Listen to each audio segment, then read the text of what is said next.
Right now, winter changes almost nothing about your food supply. Grocery stores stay full in January exactly like they're full in July. That's an extremely modern, extremely fragile feeling guarantee, if you actually think about it. For early humans, winter meant something much more direct. Almost everything that grew, ripened, or could be gathered simply stopped existing for months at a time. No fruit, no fresh greens, no consistent plant food at all. And animals didn't make it easy either. Many either migrated away, hibernated, or simply became much harder to track and catch in deep snow. So here's the real question. With no fridge, no freezer, and no supermarket supply chain, how did a group of humans make food gathered in autumn actually last through an entire winter? The answer starts months earlier than you'd think. Survival through winter wasn't a winter problem. It was an autumn problem, solved in advance. One of the oldest and most reliable preservation methods was drying.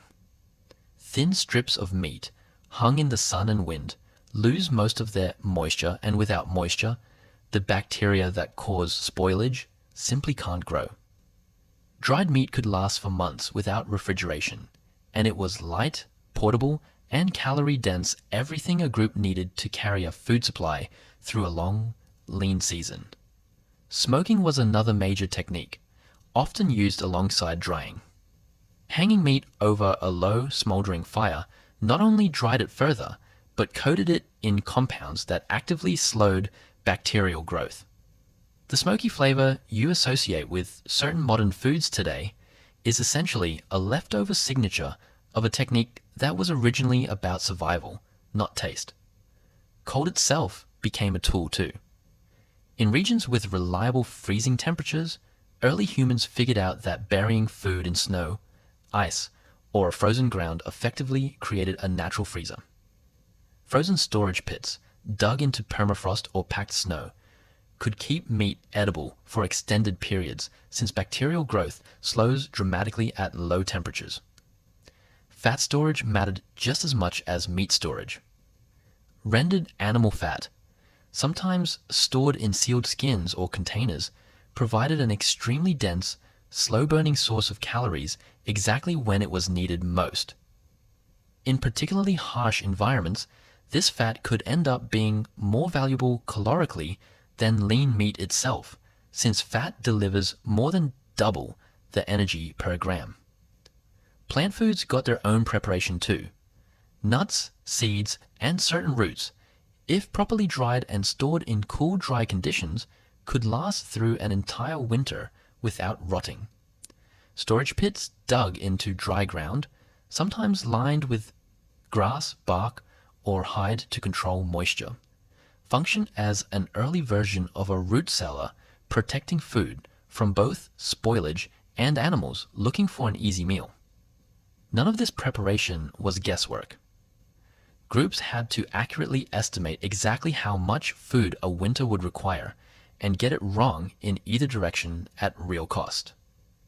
Underestimating meant running out of food before spring arrived, with no way to quickly replace it. Overestimating meant wasting enormous effort gathering and preserving food that wasn't strictly necessary. Even with careful preparation, late winter remained the most dangerous stretch of the entire year. Stored food supplies naturally dwindled just as fresh food sources remained months away from returning. This period, sometimes referred to by researchers studying traditional societies as the hunger gap or lean season, placed real, measurable pressure on group survival, especially for children and the elderly. This is likely one reason group cooperation and food sharing mattered so intensely in early human societies.